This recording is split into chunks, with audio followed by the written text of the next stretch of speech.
Salam damai dan sejahtera untuk kita sekalian.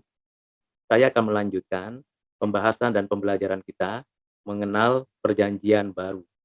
Pada video sebelumnya, saya sudah memberikan penjelasan secara umum mengenai kitab-kitab dalam Perjanjian Baru dan penjelasan singkat mengenai keempat Injil yang ditulis oleh Matius, Markus, Lukas, dan Yohanes. Pada video ini, saya ingin memberikan gambaran umum mengenai kitab Kisah Para Rasul. Kitab ini adalah kitab yang diwahyukan oleh Allah kepada penulis yang bernama Lukas, seperti yang dinyatakannya kepada Lukas ketika ia menulis Injil Lukas. Lukas seorang tabib yang mengikuti pelayanan Rasul Paulus. Ia seorang murid Kristus yang setia yang mengikuti pelayanan-pelayanan para rasul. Bahkan ia mendapatkan inspirasi untuk menuliskan perjalanan para rasul dalam pelayanannya. Sebenarnya kalau kita mulai membaca dari pasal 1 sampai dengan pasal yang ke-28, karena memang kitab ini ada 28 pasal menurut terjemahan bahasa Indonesia, kita akan menemukan beberapa hal penting. Yang pertama, kisah para rasul merupakan kisah karya Roh Kudus melalui semua rasul, melalui murid-murid Tuhan, dan melalui orang-orang percaya di Yerusalem, di Judea, di Samaria, sampai ke ujung bumi. Di dalam karya Roh Kudus itu, pengagungan, peninggian terhadap karya dan pribadi Yesus Kristus dinyatakan. Proklamasi iman, pengajaran, pemberitaan kabar baik mengenai pribadi dan karya Yesus Kristus menjadi pemikiran sentral, perbuatan sentral, dan kisah-kisah sentral yang disampaikan oleh para rasul, murid-murid Kristus, maupun orang-orang percaya di Yerusalem, Yudea, Samaria, sampai ke ujung bumi, di Asia, Asia kecil, Asia besar, sampai ke kota Roma.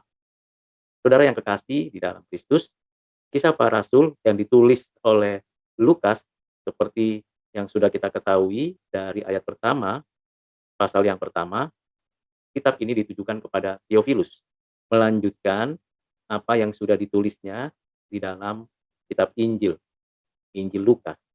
Theophilus seorang murid Kristus yang sedang dibina, diperlengkapi, dan dipersiapkan menjadi orang-orang percaya yang melayani Tuhan. Theophilus mendapatkan penghormatan karena ia menerima kitab Injil dan kitab Kisah Para Rasul secara khusus. Tetapi kitab ini benar-benar bermanfaat dan ini adalah firman Tuhan. Walaupun ditujukan untuk Theophilus, baik Injil maupun Kisah Para Rasul, tetap ini ditujukan juga bagi kita.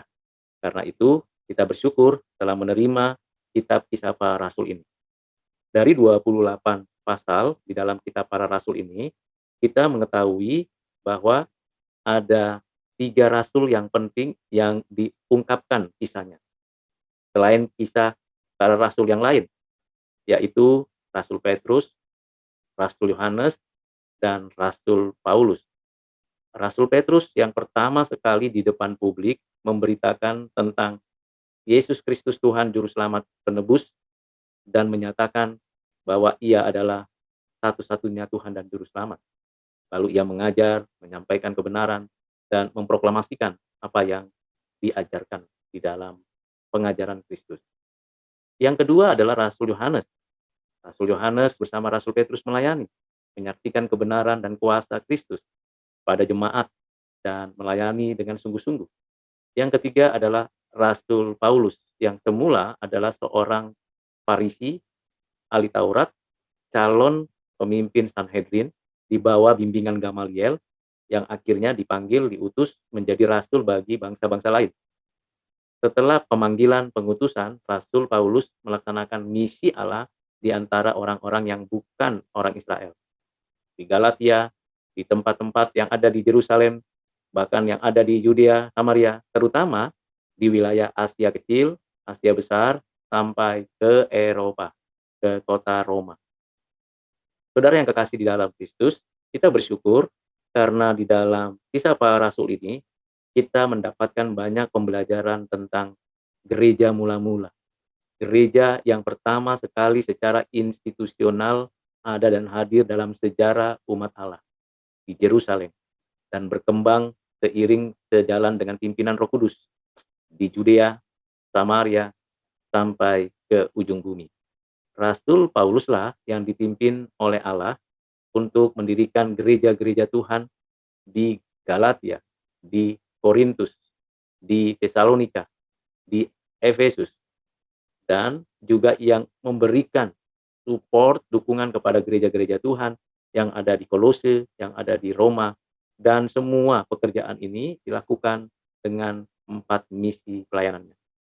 Di dalam Kisah Para Rasul ini juga kita mengetahui ada diaken-diaken yang terpilih, penatua-penatua yang terpilih untuk ikut terlibat berpartisipasi melakukan pelayanan dan bersama dengan para rasul. Tentunya setelah para rasul memberikan pengajaran, pembelajaran, pengertian tentang siapakah pribadi dan karya Yesus Kristus. Dan mereka semua jemaat mula-mula bertekun dalam persekutuan, dalam pembelajaran firman Tuhan, dalam doa, dalam pujian, bahkan dalam membagi berkat. Kedisiplinan terhadap pelayanan itu juga dilakukan, sehingga kita bisa membaca kisah Anania Safira yang didisiplin oleh Tuhan. Begitu juga kisah dari Yohanes Markus yang didisiplin oleh Tuhan.